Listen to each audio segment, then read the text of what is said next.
Good evening.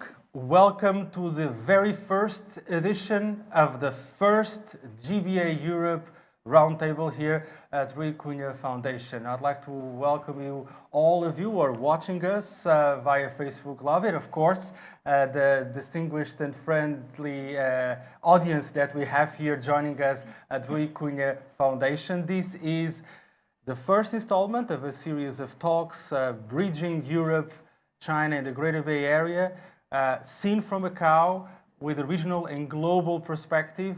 And we are holding this at a fortunate juncture because we are celebrating the 25th anniversary of the establishment of the Macau SAR, the 75th anniversary of the establishment of the People's Republic of China, and also against a background of interesting challenging developments at the geopolitical and geoeconomic level every single day around us, and also here in Macau as we are about to usher in a new cabinet, a new Macau SAR governing team which will take office on the 20th of December. We are only 10 days away from the big day that we'll all be celebrating the 25th anniversary of the Macau Special Administrative Region. And this is a very special occasion also because we're here because of a cooperation, of a partnership between Rui Cunha Foundation, our media group that I am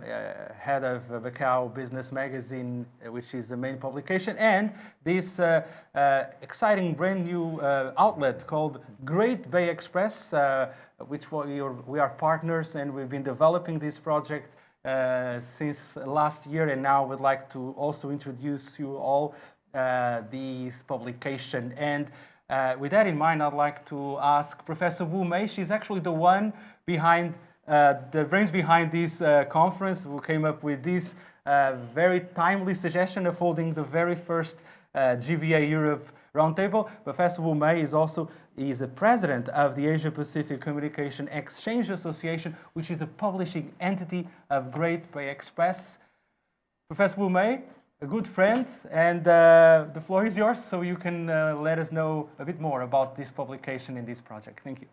Thanks to Jose, and thanks for all the audience and distinguished speakers and colleagues and friends. And so I'm very pleased to have this first GBA and the Europe Roundtable to finalize today. And I just we published this Great Bay Express just with the intention to promote Great Bay Area to the international audience. So our association is Asia Pacific Communication Exchange Association.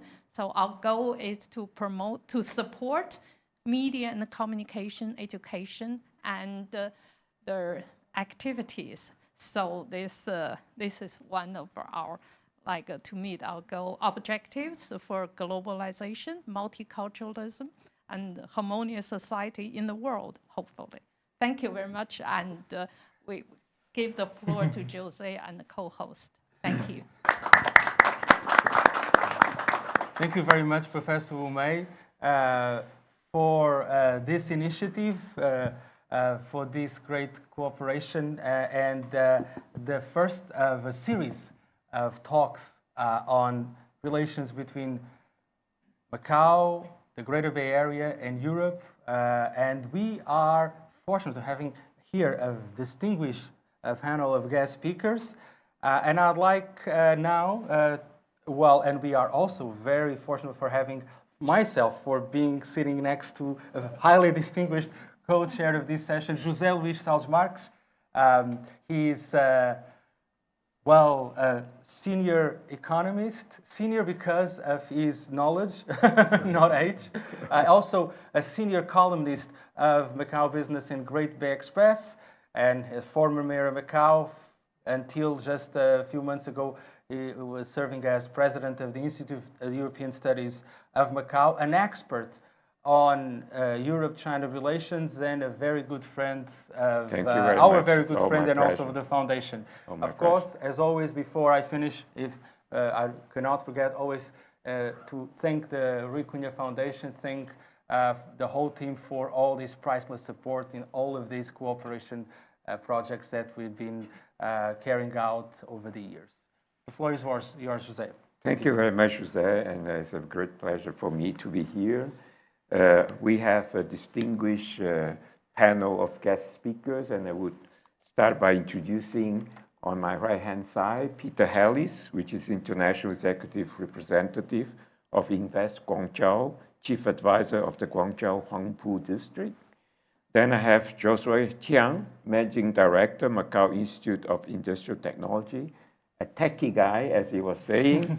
And then further away, by Zoom, we are very happy to have here Bernard De Wick, Chairman of the Belgian-Chinese Chamber of Commerce, that is joining us from Brussels and will bring us the view from Europe. And then on my left-hand side, I have Veronica von Hoyin, Professor, Associate Professor, the School of Business, Macau University of Science and Technology. John Jiang Fang, Assistant Professor, Institute of Development Economics, Business School, Macau University of Science and Technology. And last but not least, Rui Pedro Cunha, President of the Macau European Chamber of Commerce, and of course, a very important member of the Rui Cunha Foundation. So thank you very much for your contribution, for being here today. I will start with the first question that I will address to Peter. Well, we are talking about GBA and Europe. So GBA, what is the business environment we have here? After so many new measures of incentive and the policies of opening up, which have been launched in the last last few months. It happens almost every week. And so we are very excited to know from you what we have here and how can this new and very exciting area of China, the Greater Bay Area, be of interest to investors overall and particularly to European investors. Well, first of all, thank you so much for the kind introduction and also for having me here. It's a great privilege, especially since it's the first time to Macau after COVID. My last time was here in December 2019, where I came here with my family for Christmas. Now to your question, I'm quite, lucky to actually work for the Guangzhou Huangpu district, which is on the upper reaches of the Pearl River. So here we are on the lower part, and from that perspective, I can see the developments here in the Greater Bay Area. I mean, first of all, probably we need to, put a little bit of a framework. What is actually the Greater Bay Area? So we have 9 mainland cities plus Hong Kong plus Macau. So this is these are the that's the area. The size is around 56,000 square kilometers. So that's the size of Croatia, or compared to also like Lake Michigan. If you're more like familiar with the American side. Population-wise, they're getting a little bit denser. Croatia has 3.9 million people, and here we have 87 million people. So it's a quite a bit more. Yeah. When we look at the GDP of the area, is also not a small number. So last year we reached $2 trillion. So this is yesterday I received some French friends. Is around 2/3 of France, or similar to Canada, or half of Germany. So now it's 87 million. I just said that's the size of Germany. So actually the GDP per head is already half that of Germany. So it's quite a significant number. Of course, the highest GDP per head in the Greater Bay Area is right here, right? But that's not impossible, because we have in Macau, as I know, 700,000 people. So quite a lot smaller. Yeah, as far as the opportunities are concerned, I mean, in the old days, people came here, to have low-cost production. So like when it first started the development here, but actually now people come here for the market. I mean, if you have the GDP half of Germany already, then you can also imagine that people actually have also quite some monetary power. And I think this is one part. The other part is, supply chain. So this area has a fantastic supply chain, and I think Joshua Xiang also said like his other home is the other Bay Area, the San Francisco Bay Area. I actually think it even exceeds the San Francisco Bay Area as far as the supply chain is concerned. Third aspect is talent. There's a huge pool of talent here. We have some of the, some excellent universities here that can, really keep on pushing the development further in this region.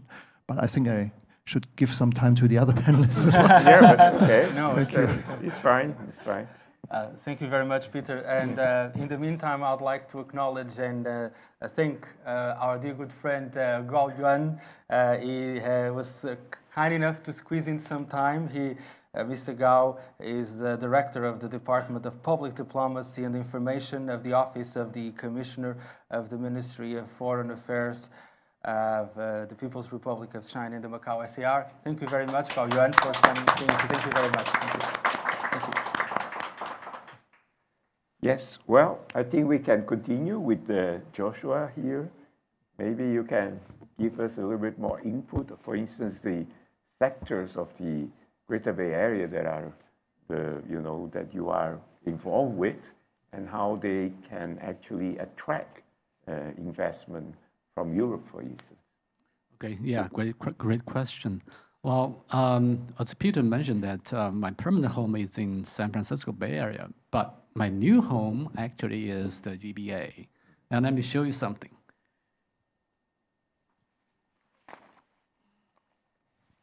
This is the Macau resident card.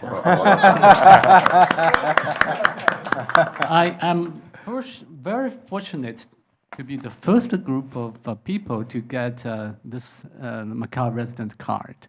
Because last year, Macau introduced the talent. I am talent. You are talent. Yes, I'm the. Congratulations. Yes, I'm the talent. So Macau is my new home. Yes. It's my new home. Good, Very good. excited and very fortunate. That's why I live in Hengqin, just across the border, but it's so close. And maybe after dinner, I just took a walk and just across the border and then come to Macau. Maybe have some very fancy meal or some even to have some pho. I mean, from Vietnamese restaurant. It's so close. I love Macau. So comparing these two Bay Areas, San Francisco Bay Area and Macau and GBA, I found it very interesting. I have a lot of similarities. First, talents. And Shenzhen, Guangzhou, Zhuhai, Hengqin, and Macau, and Hong Kong. And there are many, many different talents, technology talents, financial service, finance talents, all kinds of talents, and manufacturing basis, for example, as Peter mentioned that. So this is a lot of similarity with Silicon Valley. And there's more to offer here. This GBA, I would call it Silicon Valley plus Las Vegas. All right. So the capital of entertainment and the capital of the tech and manufacturing it has everything. So we do have a lot of potentials, and already GDP is huge. As Jensen Huang mentioned when he visited Hong Kong, Jensen Huang, the CEO of NVIDIA, he said this is maybe the only place in the world which combines the talents of semiconductor, AI, software, and all different industries. So I would say in the next couple of decades, this place, it will overpass Silicon Valley someday, or in a foreseeable future. So now, how do we get there? So I am a managing director of Macau Institute of Industrial Technology, which is a new nonprofit organization, a group of people we set up here. Our main goal is to attract talents, capital, and the industry to this region, especially Macau, because Macau, as you know, is famous for entertainment, hospitality, all these things, but we lack the different industry or companies, technology especially, to keep the local talents, to attract overseas talents. So that's why we are here. I'm also wearing other hats. I'm a venture capitalist, and also I invested an AI company, and also I invested myself into the company as the CEO of the company right now. So the reason we are here is Macau is the capital, the entertainment of the world, and also Hengqin is a place to attract industries, people, and talents. So it's not only a backyard to Macau, but it's also a hub of technology innovations. So combining with the Macau, Hengqin, and the great GBA is going to be it's going to have a great potential, maybe in the world, not only in this region. So we, as a venture capitalist, we already invested quite a number of startups here in Hengqin, in GBA, and also in Macau. And my company is registered in Macau, and it's an AI infrastructure company, but it's still in the stealthy mode. But hopefully someday it becomes a unicorn someday. I hope. I hope. And so I'm really happy to see a lot of industry leaders and economists and everybody from different backgrounds to sit together to talk about GBA and its potential, its strength. And I'm willing to, and I'm eager to collaborate with everybody to hopefully to bring Macau and GBA to the next level. Thank you. Thank you very much. Yes, and now may I ask Bernard to kindly give us your view from Brussels, from Belgium, the heart of the EU, on this very exciting project, or reality actually, is much more than a project. And what does the GBA means, in your view, from the European perspective? And how do you... Yeah, please.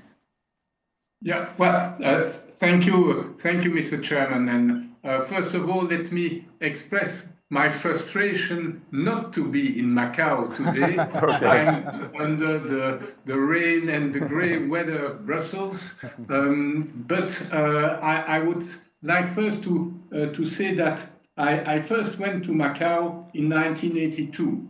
So quite a long time ago, when it was still under Portuguese rule.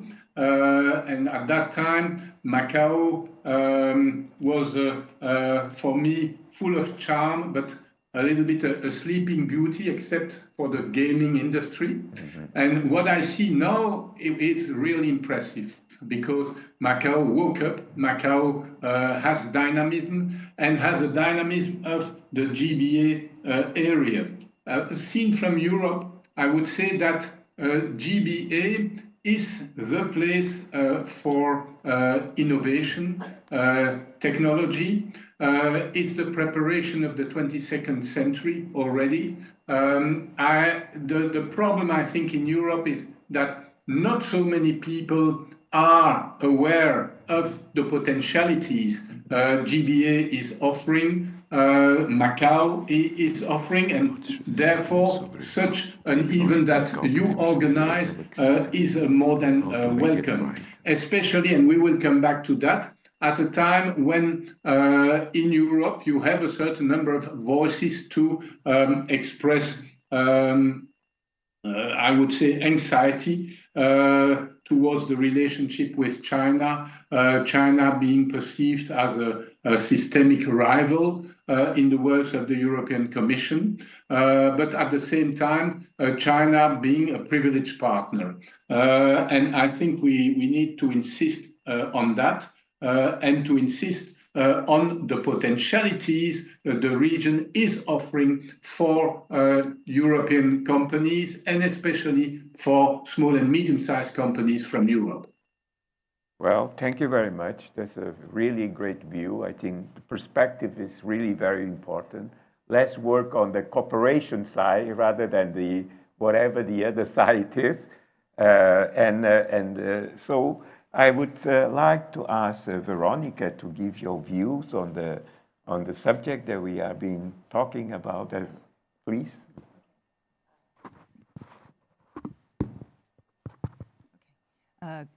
Good evening, everyone.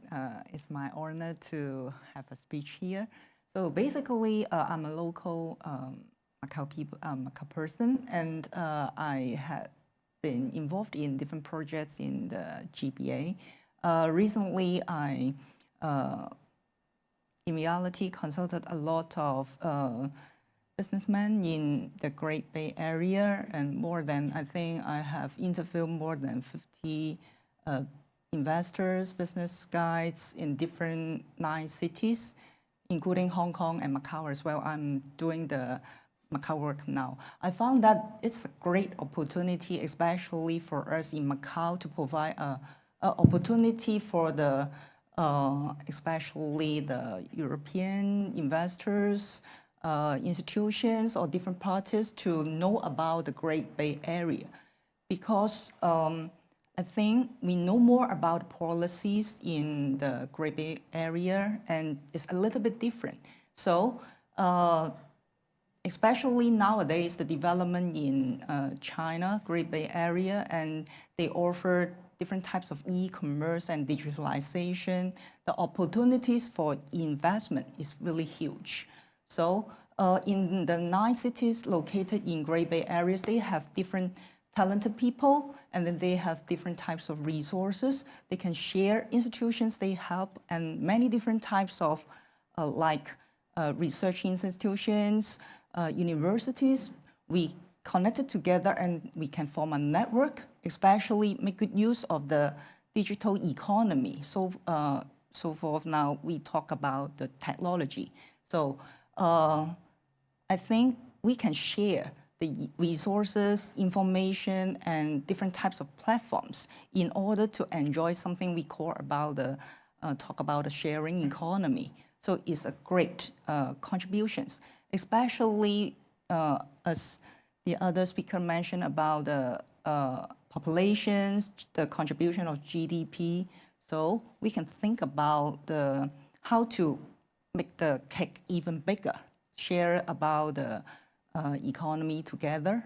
So it's a great opportunity for Macau as a platform for the other outsiders to know about the Great Bay Area, because we are the one to know more about the policies, especially maybe after me, Professor John will talk about the finance.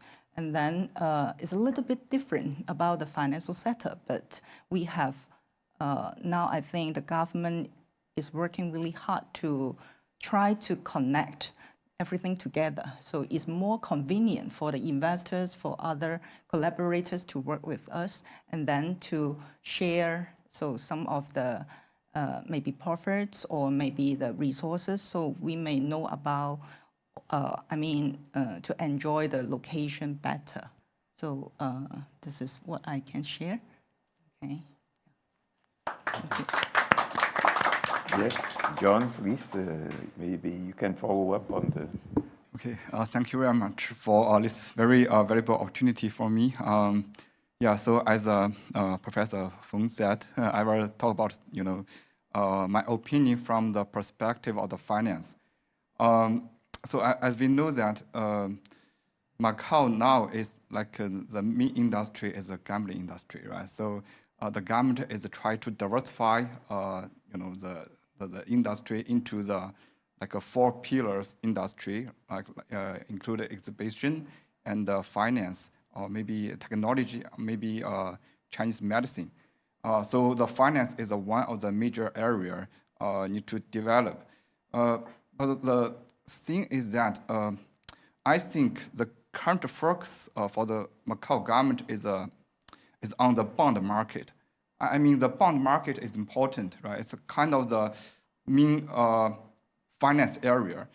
But actually, if the market really want to expand into the the large scale, just the bond market is not sufficient. Maybe we can think about some other area like a derivative, like a foreign exchange, like also like alternative investment, like a private equity, or maybe venture capital, like a Marco or the Joshua, what they did. And I think this kind of the stuff can really help the development of the finance area, and the potential in this area is a huge. And also another point I want to make is in terms of the relation between China and Europe. Actually, in this summer, I just traveled in Europe. I've been several cities, from the Belfast to Dublin to Lisbon to Madrid to Helsinki. I just spent like 2 months in Europe. And what I found is that actually the payment system in Europe is also very convenient. For example, I can use just a credit card, to take the subway and to pay almost everything. But in mainland China, what we can make a payment is use the how to say WeChat or Alipay. Yeah. So basically, I think both system have good have an advantage and a convenient side. Probably like if we in Macau we can incorporate all the positive side of the Europe and the mainland, we can make our life easier, and probably we can also make the business is easy to do in here area. I think Macau is a really good place to bridge the China and the Europe. Thank you. Thank you very much. And yes, Rupert Cunha, this word bridge is very precious to us. For I think people in Macau, we always appreciate being a bridge to something. And then taking what Bernard has said, that there is still this lack of awareness about the Greater Bay Area in Europe. So how could actually Macau, what could we do, to somehow make it right, to contribute to this increased awareness about the Greater Bay Area? Well, I think we need to do what we can. Just in June, I was in Brussels in the annual meeting that the European Chambers have with the European Commission. And I made it a point to talk with all the heads of cabinet that I could about Macau. They heard about Macau. They had not heard about Hengqin. So I tried to tell them a bit about Hengqin and the Greater Bay, etc.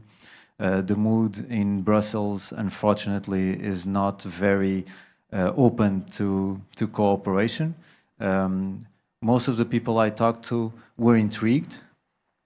And when I told them a bit about Hengqin, what's happening, etc., they were intrigued, and I could tell that they wanted to know more. And when I spoke about possibilities of cooperation, we could do some webinars, get the people in Brussels to know a bit more about Macau and the Greater Bay Area, etc. They would hesitate, thinking, right now the mood in Brussels is not conducive to that. But personally, I would like to know more.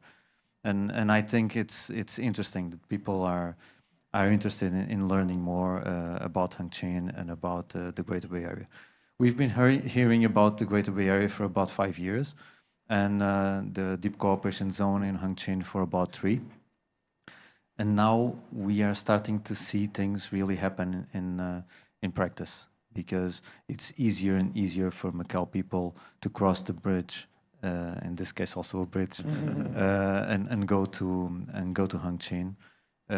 It's starting from January. It's going to be easier for people from Hengqin and from Zhuhai to come to Macau, and this people-to-people communication is very important to build the Greater Bay Area. As a concept, the Greater Bay Area is a very interesting concept. Has a few hurdles that we have to overcome. Because there are 3 different jurisdictions, there are 3 different law systems, different currencies. So we have to overcome these differences, try to make them compatible, and take advantage of the unique advantages of both Hong Kong and Macau. Macau has a very international flavor. And a very long and harmonious history of East and West cooperation. It's also very small when compared to the rest of the Greater Bay Area. And Hengqin is, I would say, a brilliant idea to help Macau go into the Greater Bay Area, because Macau does not have space to grow.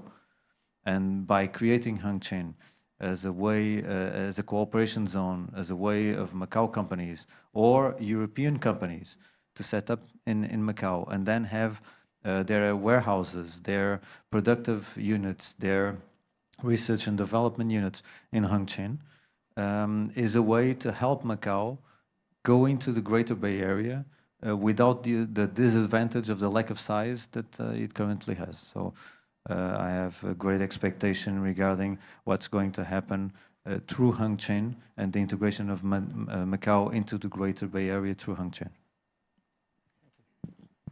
Thank you very much. Rui, I will. I would like you to give a follow-up question on what you just said. Thank you very much. Talking about bridges is about bridging gaps. In the case of the gap between Macau and Hengqin, it is literally just a stone's throw away. So it is, and it's getting closer and closer. We can see, especially this year and in recent weeks, and basically on a daily basis, new measures being rolled out. New measures regarding mobility, regarding free movement of people. Then we'll have also services and capital in the future. If you got a wish list on top of your wish list for specific measures or something to give a further boost, what would you highlight? You mean for Macau or for Hengqin? For Macau and Hengqin, for the deeper and faster cooperation between Macau and Hengqin, and also from the perspective, of course, of us here in Hengqin, in Macau, but also for those who are based elsewhere and take an interest in doing business here. For us in Macau, and for the perspective of foreign direct investment in Macau, I need to go back to what I've been saying the last couple of years. We need more people. We need talents. We need to make it easier for foreigners to come into Macau and set up in Macau, and from Macau to go to Hengqin. Professor is lucky enough to be one of the few talents that have already been approved. And congratulations for that. I think that that's a very good start. We have about 300, 400 people that have already been approved. I think we need to grow an order of magnitude because we need to go into the 3,000 or 4,000 or more. We need to make it easier for people to come in. People who have the expertise, who have the talent, and want to create new companies, or, for example, people who already have companies outside of Macau and want to expand those companies into Macau. Either part of those 1+4 policy, or even from outside of those, we need to make it more attractive to come to Macau. And once that happens, I think we will have a much quicker diversification of the economy. That's an absolute requirement to be able to have more people, because companies are made of people. You don't set up a company and then don't have a CEO or a CFO or engineers or lawyers or whatever is necessary for that specific, or economist, that specific company to work. So on top of my wish list would clearly be I would say a third round of the talent plan. The second round just ended in November 20th. I have great expectations what's going to be the third round of the talent plan, to see if this will allow more people to come in and help to diversify the economy. Thank you, Rui. Talking about attracting, Peter, your job is about making, well, Guangzhou is already quite attractive. I mean, last time I was there was a month ago when we first met at this global investment conference, which was really, really interesting and a bit of an eye-opening for me to understand what's been going on. Would I be right in saying that the last few months we've seen big steps taken in terms of incentives and measures? and what are, in the midst of all of this, the challenges that you come across, and what do you think is the direction, or if you can give us a bit of a sneak peek on what's coming next with regards to this wave of reopening up incentives and moves. Thank you. Thank you. Well, let me start like this. Guangzhou is actually the oldest first-tier city that we have in China. So we have Beijing, Shanghai, Guangzhou, Shenzhen. Guangzhou is 2,100 years old. But they're Cantonese, you know, by heart. And the Cantonese are actually hardworking people, but very humble, you know. So what I'm getting is, you know, their international marketing is not as good. So if you're going to, let's say, you know, San Francisco, maybe San Francisco is better because there are a lot of Cantonese there. But if you know, going to Germany or you're going to the US, etc., Guangzhou is usually not so well known, you know. So that's why, you know, that's also my job to do the international branding. But you know, we have, how can I say, two kinds of history. So we have the you know, the long China history, the long Guangzhou history, but there is a recent history that's the history of the reform and opening up, you know. So that's almost 50 years ago now. And Guangzhou, especially the district where I'm working, Huangpu, the Huangpu, or actually it's Huangpu and it's also Guangzhou Development District. You know, yes, so right. you know, Yeah. so it has two titles. And that was actually the first batch of the development district. So it was set up in 1984. So this year, celebrating 40 years. You know, so it started, you know, on a very, very small patch of land, 10 square kilometers, and, you know, attracted, you know, the first wave of, you know, coming from Hong Kong. The first investment was actually, you know, 20,000 renminbi into a petrol station. Now we have a GDP of 60 billion, you know, so 60 billion, that's, you know, 1/4 of New Zealand, you know, so just one district. Yeah. So in Guangzhou, we have actually 11 districts. Then you probably wonder what's the GDP of Guangzhou, you know, I mean, that's 3 trillion renminbi, that's around 430 billion US dollars. So that's similar to Vietnam, you know, so sometimes when people like, you know, when we talk to the Europeans and they say, oh, you know, first decoupling and de-risking, and say, oh, we're all going to Vietnam. I say, you want to replace China with, you know, one major city, and you know that doesn't work. But coming back to your question, well, since since you know the borders are open again after COVID now, well, 2 years now. We've seen quite an influx, first of all, of visitors. You know, now the visa-free measures, they're really fantastic. But what many people don't talk about is also a continuous flow of investment as well. Especially for my district, Huangpu district, we have over 300 Fortune 500 projects. So it's the multinational companies that are still investing, you know, but you don't have too much, and you know, it's a little bit, I'm going to say, not so visible, because a lot of the profits that are being made in China are being reinvested. So it's not, how can I say, the real US dollar or Europe FDI. It's reinvested money, and sometimes that's a little bit tricky, because you know sometimes the government actually hopes to receive US dollar, but then the companies like say, you know, I recently met with the China CEO of one large German company, and then the China CEO said, well, we are actually making most of the money in China, so you want me to convert it back into euro and then bring it back, you know? So that doesn't make sense. But now what I hope, because Europe is the home of the SME, the small and medium-sized enterprises, and you know, as Bernard has mentioned, you know, Brussels is not so, you know, in how can I say, maybe has a not so positive attitude towards China, and the European or the Western media also not so well. This is a problem for the small and medium-sized enterprises, because the the multinational companies, they're all localized, so they know how China ticks.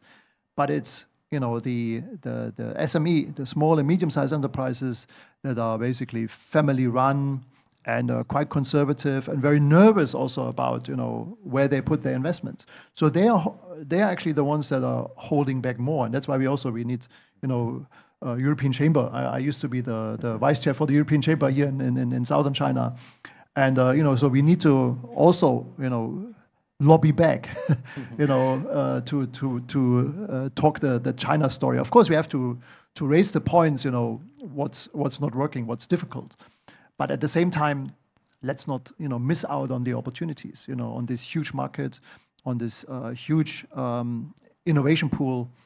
Speaking of innovation, maybe I'll quickly add that. Did you know that 10% of the global innovation now come from the Greater Bay Area? So the international patent applications, 10% come from the Greater Bay Area, 40% for China. So the Greater Bay Area is a innovation driver. And maybe I quickly finish because you asked me, what are the new things that are coming up? We want to learn about that. Yes. What we can see literally taking off very soon will be the low altitude economy. Low altitude flying higher, yes, right? Exactly. Low altitude economy. So there's currently here in the Greater Bay Area, of course, everyone knows DJI, but these are consumer drones. Now we have, and especially, this is quite a strong focus on the Guangzhou side. That's why I want to mention that. So now we have EHang. EHang is actually, we have over 400 of those, what we call eVTOL.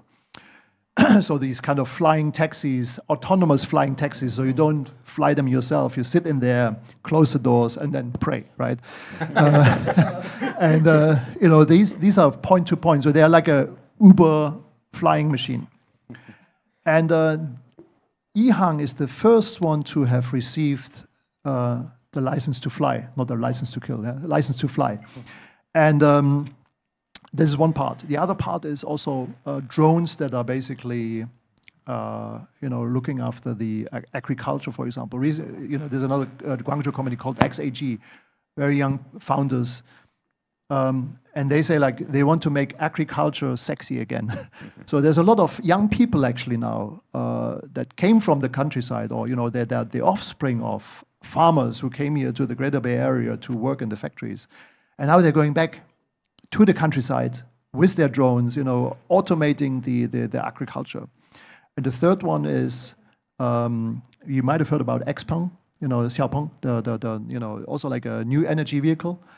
They just launched, actually at the Zhuhai Air Show, they launched an SUV, 7-seater, and then in the back, they have also this drone. So you fly somewhere in the mountains, and if you suddenly the road doesn't go further, you just jump into your little helicopter and start it from the back of your car. So very innovative companies over there.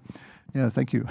Thank you, Peter. Well, we can clearly see that we're getting there into the 22nd century, just like what Bernard was talking about. And Joshua, are we Back to the Future? So Back to the Future is just next door, right?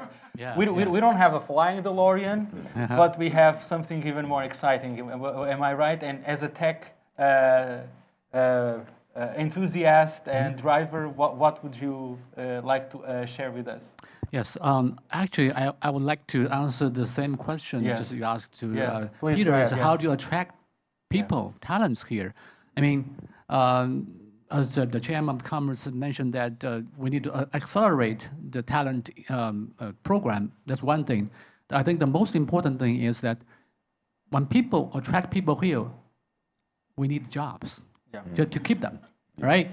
So we need to create jobs, and to create jobs, we need the companies to come in, and to attract companies, we need venture capital fund. So as a government, Macau and Hengqin, I know there's a lot of tax dollars in Hengqin, in Macau.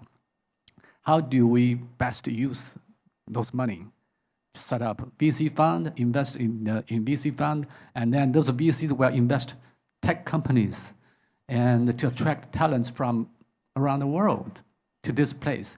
You don't have to live in Macau. It's a short of space and land, but next door we have plenty of land, plenty of empty offices in Hongqing. Right, we all know that. Yes. They are filling up right now, but still a lot of vacancy in those high-rise buildings, nice industry parks, research parks, and also the high-rise office buildings. We need to fill them. How? VC funding, talents, companies. So I know Hongqing government has money, Macau, so does Macau. How do we make use of the money? And how do we, as long as we have a government support, private sector money will follow. So we, as a private VC firm, our resource is limited compared with the tax dollars from the governments.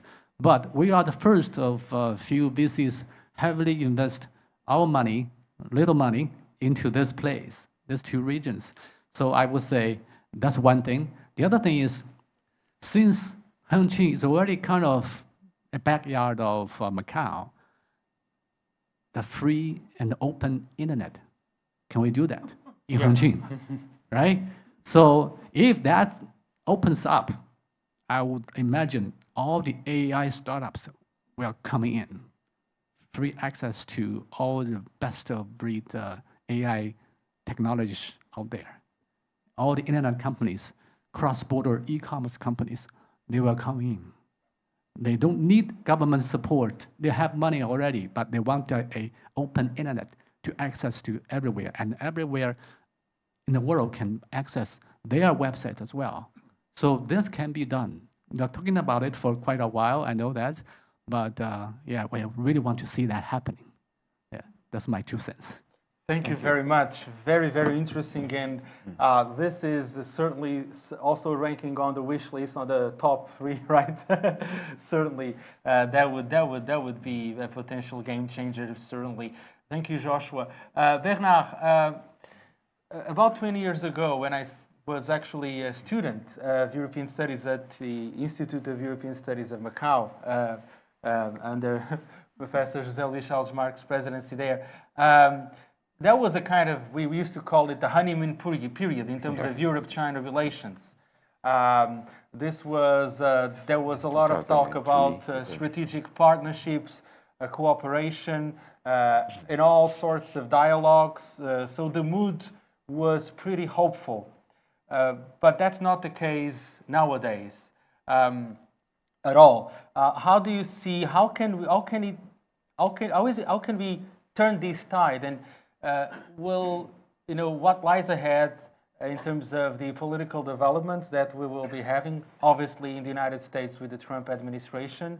Also in Europe, we have new leadership, Antonio Costa at the helm of the European Council, van der Leyen, she's serving a second term as president of the European Commission, Callas as the new High Representative for Foreign Affairs. And how do you see the whole situation playing out? This is one question, and coupled with that, how to better tell these stories about all these innovation and progress that we witness here. And it seems that in Europe, or at least to a greater extent, that message is not coming across that much, at least in terms of mainstream media, or even in terms of at the government level of a number of member states and also European institutions. What would you like to share with us about this? I know it's a very long question and remark. So please go ahead, Bernard. Thank you. No, thank you. I will be short, otherwise we could. This could be a talk on itself for another talk. Yes, yes. But please go ahead. Yes. No, I would say that first of all, yes, we have the European institutions, and we have a new Commission, we have a new Parliament. We will have to see, for instance, in the Parliament, how it will articulate with China. The mood is not too good, especially the Commission is quite a little bit reluctant. But on the other hand, we still have a certain number of cooperation programs going on with China, especially for the green energy, the green economy. We have also, that is the specificity of Europe, we have also 27 national governments who have also their own policies, and we see that some countries like Germany are much more in favor of a closer relationship with China than some others. So we have to take that into account. This being said, we see also in Europe the business circles are still in connection with China, but as Peter Ellis said, the challenge is to attract again the small and medium-sized enterprises, because the big enterprises stayed in China, European enterprises, but with the COVID, many SMEs left and are reluctant to come back. And I think there that chambers of commerce, and Mr. Pedro Cunha is there, chambers of commerce can play an important role in connecting again the small and medium-sized enterprises with China, with the Greater Bay Area, with Macau. And I think also you have to work with, and we are here with university professors among us, with internships for students, European students who can have internships in companies in the Greater Bay Area and in Macau. You can be sure that a certain number of them will later on try to come in one way or another, eventually as then the young graduate talents. We should also make use of the big fairs like the Canton Fair or a certain number of fairs in Hong Kong to bring more companies to visit local companies, to establish also some links. There are still possibilities, so it's not blocked. And I think with the new Trump administration, there is a card to play for Europe. There is a card to play for Europe, being a little bit in the middle between China and the US.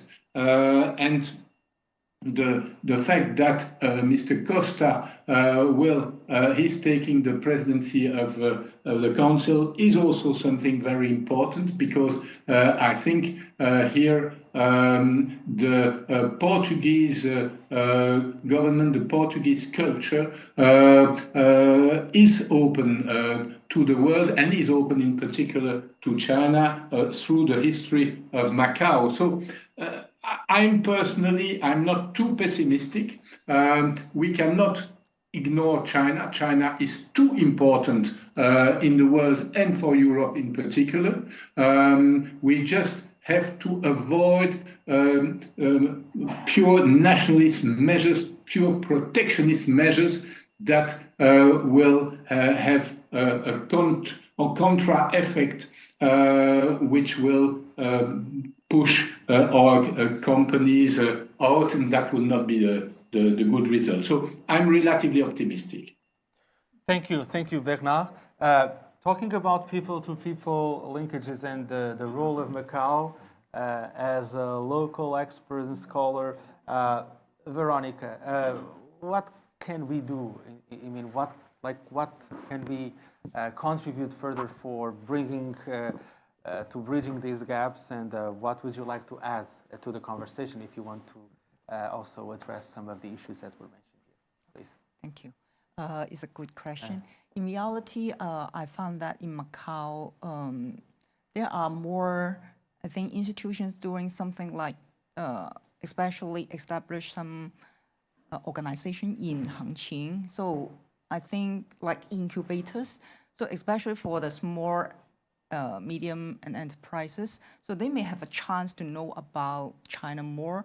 And then as the speakers mentioned about how to integrate say, for example, from the European SMEs and then to the Great Bay Area. So Hangqin through Macau, I think two of the cities, even though they don't have the same policies, but in the future, hopefully the government may able to figure it out, and then it's easier for both places to integrate together, especially for Macau and then to Hangqin, and then incubators can be developed and help the other like enterprises or investors to go from Macau and then Hangqin and know about, so open the door and know more about the cities in China, especially in the 9 cities, because they, as what I mentioned already, they share different types of resources and they have different types of talented people, and they focus, especially the cities, they focus on different, I think, specialities. So they have different resources. So we may able to know more about that through Hangqin and open the platform. So like incubators, so helping the small MNEs to enter. So hopefully in the future, we may able to solve out as what Professor Zhang mentioned about the e-commerce financial problem and integrate everything together is easier for especially the European investors or enterprises, more people to know about the Great Bay Area. So I think this is one of the solution we can do so far. Thank you, Veronica. John, there's been a lot of talk about modern finance in Macau. Yeah. It's one of the pillars of the 1+4 diversification strategy. I've seen some suggestions as for potential niche markets, and I would like you to also link this with attracting talent and FDI in this particular field, namely fintech, and also how to connect it. Well, we have just next door financial hubs of Hong Kong, and also to a large extent Shenzhen, and Guangzhou itself is actually taking very important steps in terms of futures markets, in terms of the financial services. So there's competition, but we may have a kind of a role of our own. What's your view on this? Yeah, sure. I think actually we can see this issue from a larger picture. I think culture awareness may be very important. Actually, this summer when I went to Europe, and I talked to some scholars in the finance area, and I asked them, "Would you like to come to China to have a look?" Many of them said, "Oh, maybe not," and some of them maybe like very reluctant, or some said they never thought about it. You never thought about come to China. I said, "Oh, now there is a visa-free policy. I think this is very helpful. It can, almost it's open to all European countries. You can come to China to have a look what it looks like. If you don't understand what is China, how can you make a judgment based on the media or somewhere newspaper? This is not very very good way. I think the best way for you to have a very healthy opinion is to come to China to have a look what China really is.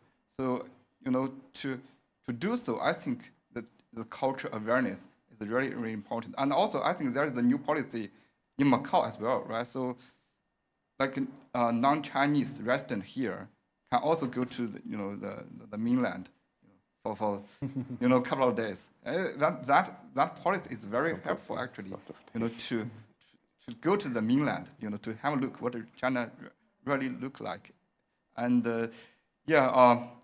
for the from finance perspective, I think as I mentioned, actually there are a lot of things to do, like the venture capital. Actually, before I entered to the academia, I think there is a lot of small business I visited, because I was in the PE industry for 1 or 2 years. I think the small business here is how to say that it's very very they are very they eager to success. they do business and they want to make it bigger, and some of the small entrepreneurs have a very huge and ambitious. I think this is the good area to grow the small business, and yeah, it has a huge potential. So it's also good for the VCP, all this kind of the investment to grow in the Great Bay Area here. Thank you, John. You're talking about this increased mobility for us here in Macau. Actually, I guess a number of us, we've already acquired the travel permit for non-Chinese permanent residents of Macau in Hong Kong, which is, of course, a huge development, a very welcome one by many of us here, and that is allowing for that mobility and people to get to know and have first-hand experience, and also, of course, coupled with a visa-free policy for a number of how many countries? Over 30 in the last couple of rounds, namely, and many from Europe. So now I would like to open the floor to the questions and remarks from our audience. I see here a very interesting crowd of attendees from different backgrounds, and I was going to ask Marco why.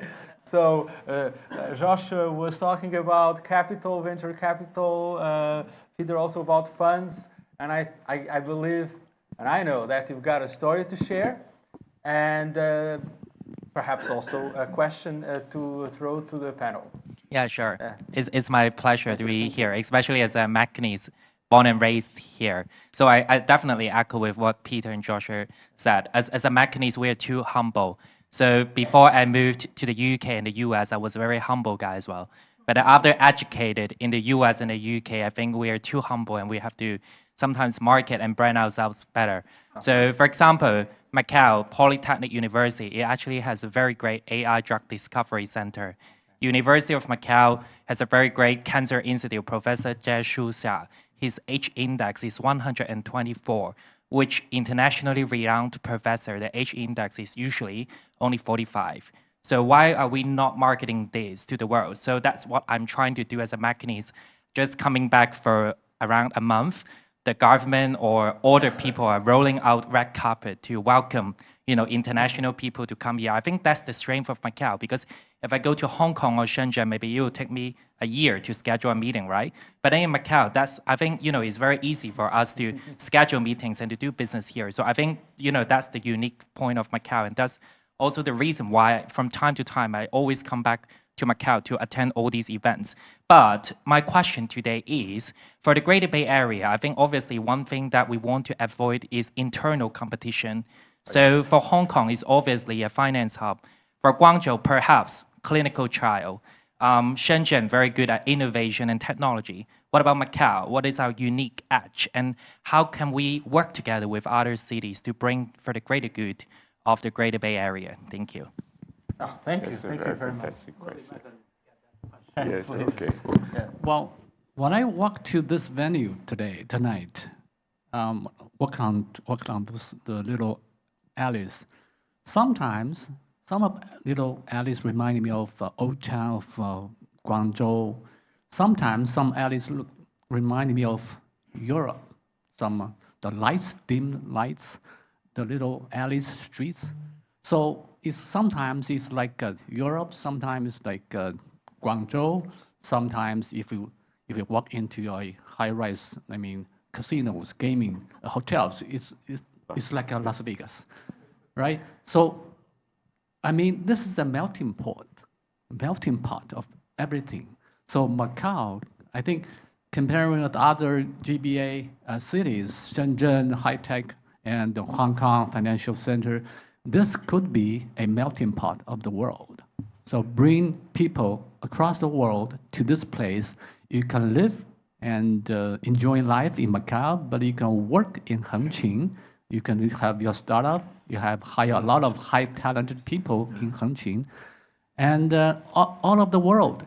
Actually, we were trying to introduce to attract Japanese people, experts. So we say, okay, come to the mainland China. He said, oh, okay, I've been there, but not that impressive. Come to Macau. Wow, I'd like to go to Macau.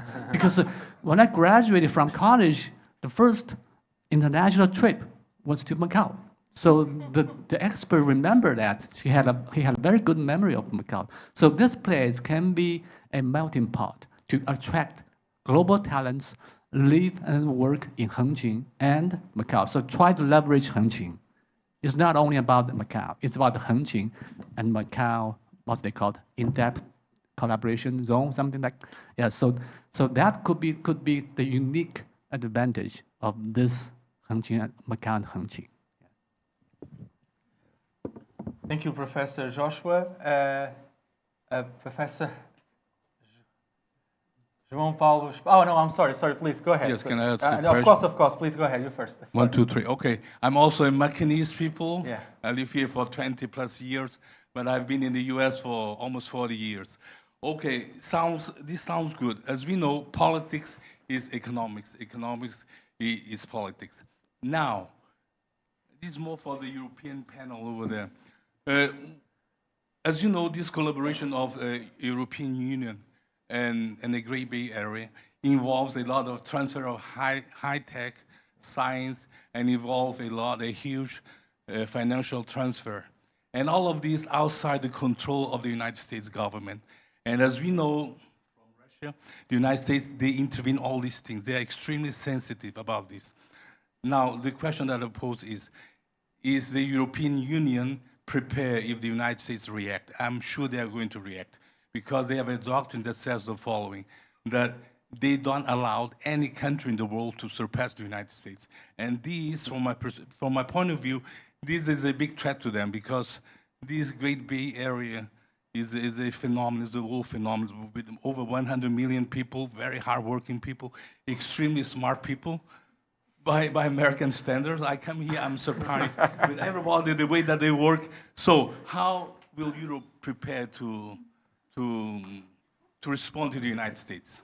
Oh, thank you very much. Great question. That's a great question. And, yeah, the elephant in the room has been yes. brought to surface. Well, and should we go to Brussels? Shall we maybe Brussels? Yes, Bernard, please. You can. That's a question you should ask to the 27 head of governments and to Mrs. von der Leyen and her commissioners. But I think first with the USA did not wait for Donald Trump to take measures. Look at the Inflation Reduction Act that was enacted in the United States and pushing a certain number of companies from Europe to be very careful with their investments in China in order not to lose the US market. That was one way of pressure.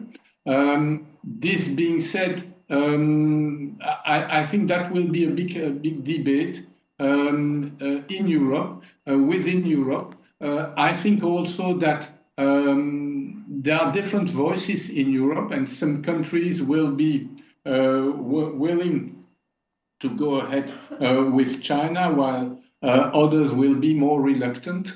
So we'll have to see. I don't think there is a clear European policy now. I would say in connection with the future policy of Trump administration, number 2. We'll have to see. But within the business circles, I would say the companies who are in China want to stay and will continue to stay. The big challenge will be more companies to come. And also to see, because we are always speaking, and I fully understand, of European companies going to China, but there are a certain number of companies from China in Europe, welcome, who stay. Yesterday, there was a presentation by the Chamber of Commerce, the China Chamber of Commerce to the EU of a report mentioning that even though the mood was not too good within Chinese companies in Europe, but most of them stay and want to continue to develop. But we will have to see how the instruments we have in Europe, like the anti-dumping procedures, like the screening procedures that are now put in place in all the 27 countries, will be applied. That will be the big debate. So, Peter, would you like to give us some of your view on this matter? Of course, you are on both sides, right? How can I say? I often feel like, Europe is a little bit squeezed in the middle between US and China, and I hope that we can have, show sovereignty and, make up our own decisions, make up our own minds, and, don't be pushed, into certain directions. I mean, when we look at the last 40 years, since the reform and opening up, speaking as a German, Germany has a lot of investment in China, and it has a lot of investment in China because, it has very good business in China. And when we talk about, the, how can I say, the overcapacity that we are talking about now for Chinese cars that have barely reached the European or the international markets. I mean, until very recently, Volkswagen almost had a 50% market share. Okay, you could like say, okay, they are, a lot of them were, locally made in China. But if you talk to the colleagues from Mercedes-Benz, I mean, I don't know what are the numbers now. I think they're a lot less now, but around 3-4 years ago, I talked with one VP of Mercedes-Benz, and he said like the Maybach, basically the top end of the Mercedes-Benz, more than 60%, so almost like 2/3 of the Maybach were sold to China. So actually China, I mean, if I was in the shoes of the Chinese government, I could like also say, well, isn't that also overcapacity? I mean, why don't you sell them all in Germany? Or why don't you sell them all in Europe? I mean, you're inundating us with Maybach, so I think it goes two directions. And I actually hope that we can de-escalate, that we can, see the opportunities, look for win-win, because the direction that we're going right now, this will actually lead to disengagement, and it will lead to where basically just like we see with the restrictions or the sanctions for chips, for example. I mean, China will make it themselves. So everything that we say like, oh, we don't do this or we don't do that, there will be, all right, fine then. Then I will make myself independent. And do we do that? Do we want that? I don't think so. I don't think it's in the interest of the Europeans. Of course, there have been in previous years issues with IP protection, etc. But even these have been addressed now. When I was still, I started my government affairs career with the German Chamber. So in 2013, I joined the German Chamber, and then I was the head of the GIC, so it's basically the consultancy company within the German Chamber. And at that time, we had the business confidence surveys, well, similar to the European Chamber, and IP infringement was always on the top range. This has come way down, and not just because we're always tapping our shoulders like, oh, well done, it's not a big issue anymore. But actually, it's because local companies have become highly innovative. I mean, you look at Huawei; they spend 30% of their revenue on R&D. Do they just want to, give that all away for free? No, they don't. So a lot of things have really improved, but as I often say, the gospel, the good voice or the good news of China, they never make it out. They only circulate inside. So I also hope, through panels like this, that we can discuss about it and speak very factually. Look at the facts. What is good, what is bad, and keep on talking to each other instead of talking about each other. Yeah, thank you. Yeah, I think that's a very great advice. I think we try to do this actually. And I don't know, maybe do you want to say something? Yeah. Going back to the question, is Europe ready to reply to the United States? What I hope Europe will do is not reply. Forget about the United States. Focus on China. That's what I hope that Europe will do. Focus on the relationship with China, on the win-win solutions that can be found between Europe and China, and stop giving too much attention to what the bully in the room is doing. I think that's the main issue. We need to think what is best for Europe, what is best for China, what is best for the world. Is it to concentrate on conflict, or is it to actually find things that are good for most people? I think that's the most important thing. Let's not think how we will reply to this. No, let's focus on doing good business. I think that's the solution. Yeah.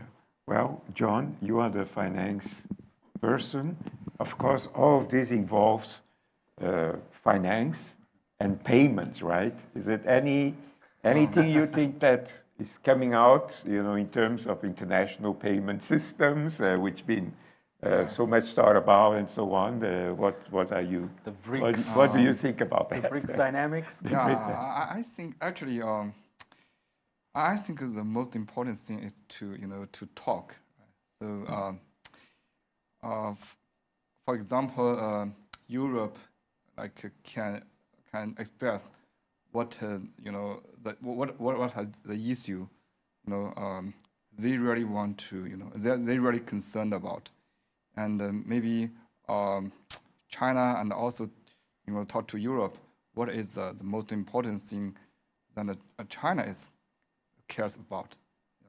So we if the thing are really on the bottom line, we don't touch that thing, right? So we just but we need to understand what is the things each other cares about. So if we don't talk, if we don't just think, maybe the other part don't like this, and we still kind of like a provoke what they don't like. So that is the most dangerous things.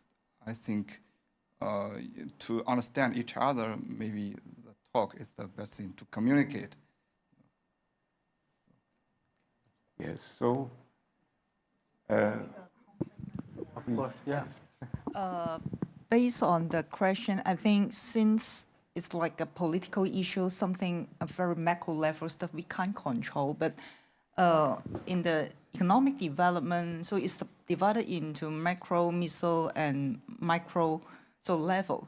So different parties, I think, organizations, institutions, we can contribute or put some effort to promote or to pull or push event. Now we face some obstacles, but we still have some opportunities to open the door and then pull some investment, the government help. So we can through different types of institutions, different types of the contributions, the organizations, we can collaborate and form network to promote the place, and then in order to prevent some obstacles that will hinder the market growth. So it's very important for different levels, the corporations, the collaborations, collaboration, forming a network to understand the opportunities for investment rather than just the obstacles. Of course, to handle this kind of obstacles, we can talk about that and then share it openly, right? So we may be able to find some solutions that will be just simply the top-down issue, hinder for the growth. In order to like bottom up, how we can solve the problems that may push by the government. I mean the U.S. government. So everyone share the mind, so talk openly, and we may able to find some solutions in order to prevent this kind of question. I mean problem like. Yeah. Thank you very much. I think there are still 2 questions from the floor. Yes, please. Yeah, okay. Yeah, thank you very much.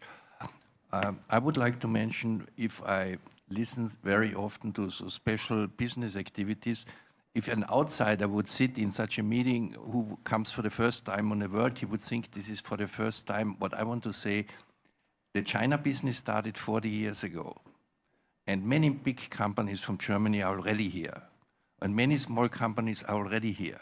And you have also maybe hundreds of special economic zones. That means the business people have a tendency, if somebody is successful, they want to imitate immediately, the photocopy only. And then if there is not a change of time, it's easy to succeed because let's say from the 70s up to the 2010, there was a steady development, there was no change of time. So you could easily photocopy something and you were always successful. And the strategic issues were always sourced out to the West. There was not, I make the statement, I don't know one single think tank which is continental. I only know every think tank which is existing has a certain influence from the West. That means all strategic things are, I'm not doing, I make the quick business, I make this quick money. And then when the time of change comes, the so-called Zeitenwende, then come the long phase, because then the photocopy is not working anymore. This is a very dangerous game if you start to photocopy somebody who is positioned as a number 1. For example, if you say, I'm Mount Everest, Hillary, if you try to copy this, you're always making promotion for the number 1. So if you say, I want to become a Silicon Valley, then you are already in the number 2, automatic. Because Silicon Valley is maybe also now fading out. So the problem now is, because of the change of time, we have to find really innovations which are brand new, which are not photocopies. And this is very difficult to do because certain establishments, they don't want to take risks. They don't want to listen. They go the so-called safe way. And now we have, for example, the whole BRICS development. Who is mentioning now here anything on the BRICS? Nobody. Because this is with outside the box. Yeah? The US and Europe, I mean, if you look in Europe, it is crystal clear now. The mask came down. We are in a war situation now. We have a hybrid war, we have an official war, we have an unofficial war. If you make now a business strategy, you cannot neglect this. You cannot say, I don't listen to this is somebody else is doing, I do just business. And this is then the problem which is flying right into your face back. If you are afraid to address the total issue. Thank you very much. Perhaps in the future, we will see a city in the United States or in Europe saying, I want to be the next Shenzhen. that would be or Guangzhou, I'm sorry. That's China-style modernization inspiring others, right? I would actually, I think this one, yeah, okay, now we're there. I would like to pick up on that because I find this notion very interesting. I think China has gone beyond the copying. I mean, also in the sense of Bay Area, etc. Why am I saying this? And you're absolutely right. I mean, we haven't talked about BRICS. We haven't talked about Global South. And right now, no one noticed. There are a lot of delegations from the Global South, from Latin America, from Africa, from Southeast Asia, going to Guangzhou, going to Shenzhen, attending trainings on high level, because I know that because sometimes I kind of like a guest professor, talking about the developments, and everyone's like, oh, how did this Greater Bay Area success come all about?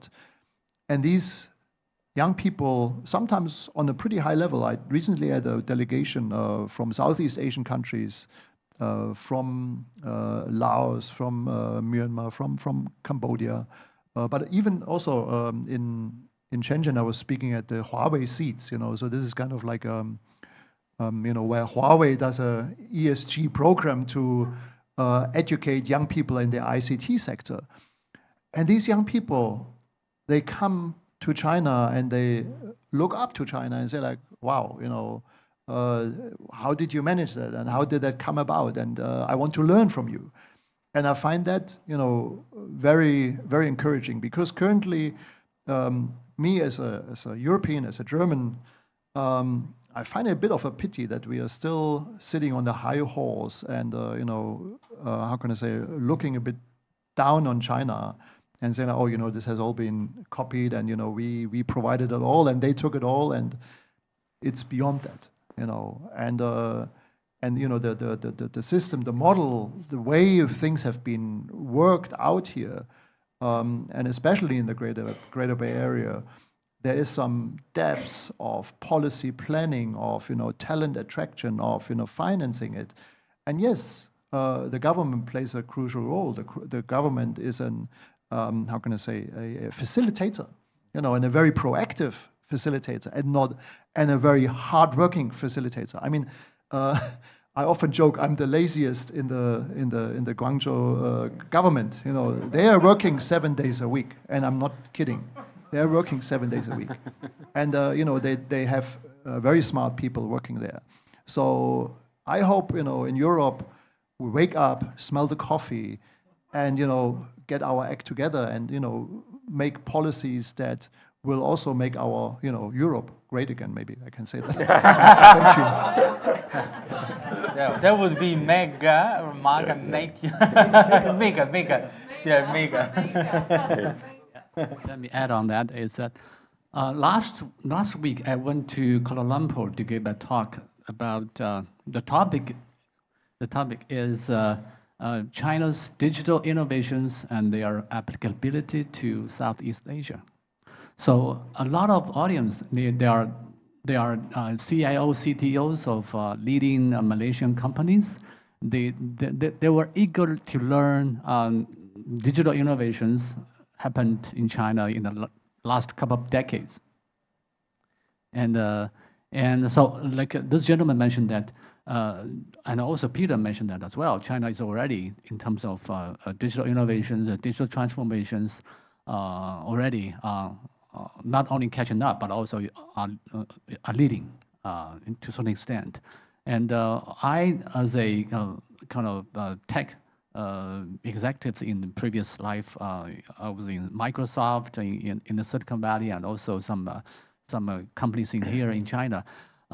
There used to be, we were used to use the term copy to China, say Baidu, Alibaba, Tencent. These are pretty examples, good examples of copying to China. The business models, technology copying from US to China. But later on, recent years, there's something called copy from China. So TikTok already became the leading social media in the US, and the people try to ban it, but young people love it, and they couldn't ban it. So it's already very successful. So I agree with the gentleman. We don't want to copy anybody, actually. We don't want to be the number two guys. So anything, if you want to be innovative, you have to be unique, have to be different. As for the previous question about US and Europe caught between US and China, I would say just to be yourself, don't copy or mind your own business. So basically, Mr. Trump said, make America great again, make America great again.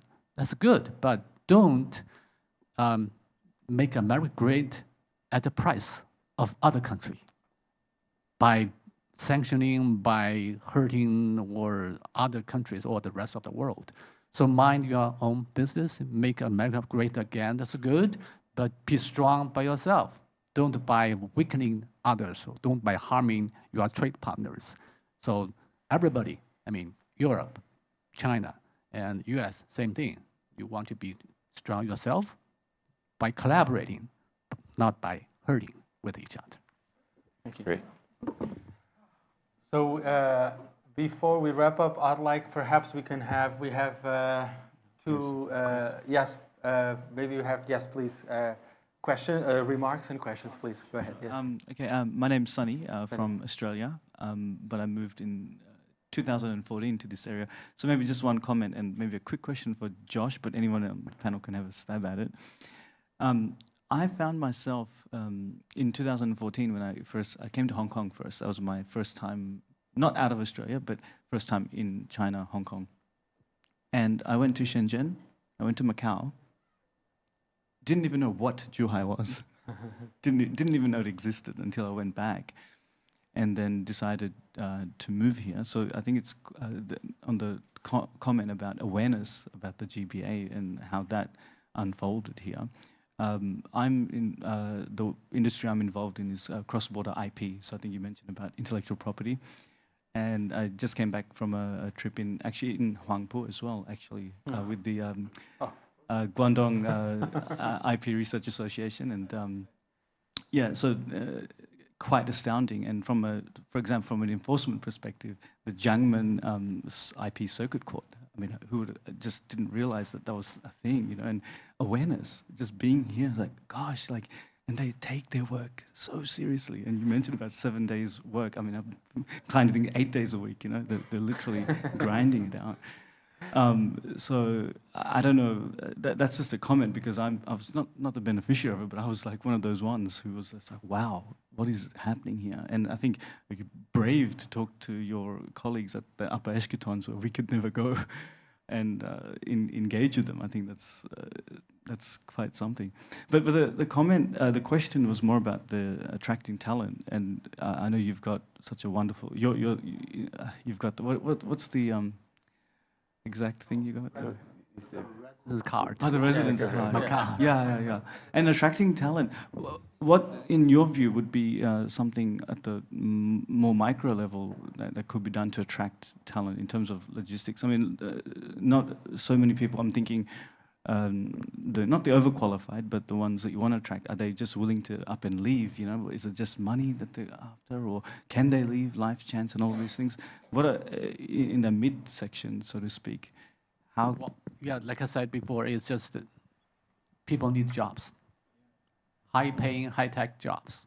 So that's the main thing. Sometimes they're happy where they are. You know, they're like, I don't, you know, I'm good. I'm working. Are we only going for people with no jobs? Or why so many people go to Silicon Valley? It's so expensive, so costly, but people still go there because they have better-paying jobs, and it's booming. It's a AI mecca of the world. So to diversify Macau economy, I'm not saying gaming is not bad, but we need diversification. And then you need more diversification, more different kinds of jobs, including high-tech jobs, including finance jobs, including all types of businesses and industries. So that's the key, I think. To do that, VC funding should be there, and you have to have special policies. For example, in Hangqin, they have 15% of tax rate for both for personal and business. That's pretty attractive. I mean, so those policies to attract businesses, to attract employment opportunities. So I think that's the key. And government policies, measures, and VC funding, and also business, including the open internet, all these things. If we have all these, if we have all the employment opportunities like in Silicon Valley, no matter how expensive, it's not expensive, by the way, no matter the other aspects, maybe the housing in Hangqin is a little bit more expensive than Zhuhai. Macau is even more expensive, but if we have employment, people will come. I think that's my straight answer. It's good to get that perspective. I haven't really had a chance to think about it and heard about this panel. Wow, it's great to get some insight. Thank you. Thank you very much. Thank you very much. I think we got time for one last question, Professor João Paulo Esperança. And thank you for. Please. Thank you. Good afternoon. Congratulations for this great event, and sorry for taking your time at this late hour. Just a brief, No, please go ahead. a very brief note regarding the specialization discussion or the melting pot approach. Of course, developing finance in Macau is challenging because of the big partnership with Hong Kong. Hong Kong has a very big tradition and it's very strong in serious financing and supporting businesses and so on. But Macau has a characteristic that has not been exploited well enough, which is relatively wealthy. There are lots of individuals with some levels of income. And Macau is doing something. It's doing interesting things that are not very often mentioned, like microconnect. This revenue-based financing is indeed unique. It's unique because it is a very clever idea in which you can finance small businesses and take advantage of the digital money that is pervasive in China. So it really works because there is no possibility of cheating by the investee regarding the investor. So it's really a fantastic experiment. But I think that there are many other aspects that have not been developed yet. And indeed, while Hong Kong is for the big venture capital and for the finance and the big capital markets and the Shenzhen, of course, and all of that, Macau could specialize at a relatively lower level, providing opportunities for small investors like venture capital, business angel, business financing, and small tickets, not so small, but indeed bringing money that would provide the high-paying jobs. That would be very important. There is capital in Macau that is not exactly agile, and perhaps some better infrastructure could help. And of course, 9 to 9 and the problem of deal flow. And because when you speak of small companies that come to China, it's not very easy. But some small companies, especially startups in digital area and other fields, are born globals. They indeed have a view for the world. And those could be attracted if there was more capital available in Macau for financing them and their employees, their teams. So just a brief note. Of course, it's not really. No, but it's a good schedule. Yeah. So no, it's sorry for a good remark and question. Thank you. Yes. So maybe we should try to wrap up a little bit. And so we talk about GBA, and of course, I think that after all the contributions from you and also from our very, very active group of participants, we can say that, yes, GBA is actually much, much bigger than we might even realize. Actually, as you mentioned, maybe in the not so far away future, it would be even bigger than the Silicon Valley. So that's the first thing I would like to point out. So it's full of opportunities. There are policies, incentives coming out every month, every week. There's something for everybody, actually.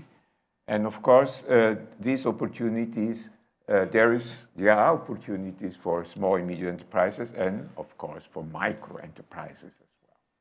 And so all these opportunities are open, and, well, European business can actually take their chances and try to come to the Greater Bay Area.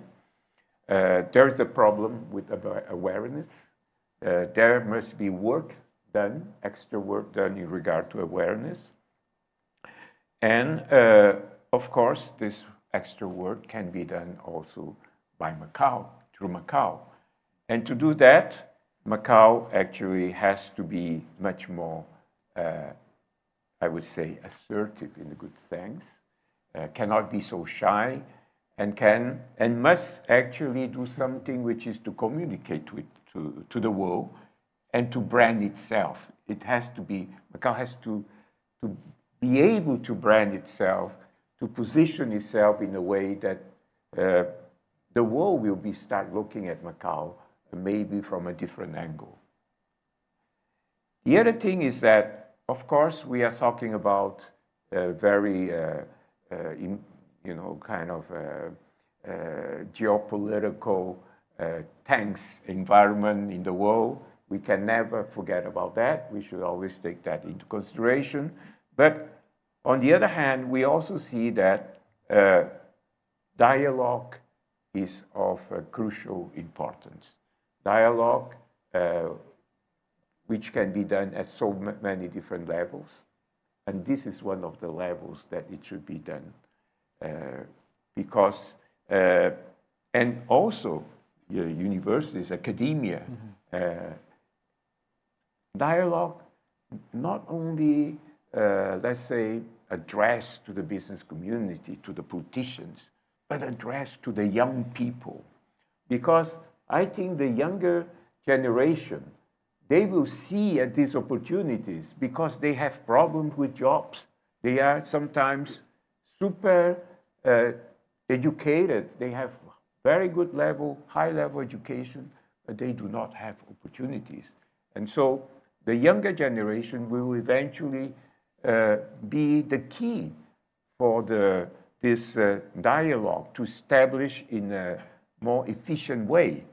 Because I'm sure that if they come to the point and to the conclusion that let's be friends, let's work together, and instead of the stirring up whatever kind of competition there is, so it will eventually come to the point where the politicians and other people will have to listen to that. So I would say that we are looking into a future with great hope, and that future has to do with the area where we are, Greater Bay Area, and of course with the region which we belong to, which is Macau. So, thank you very much, José Luís.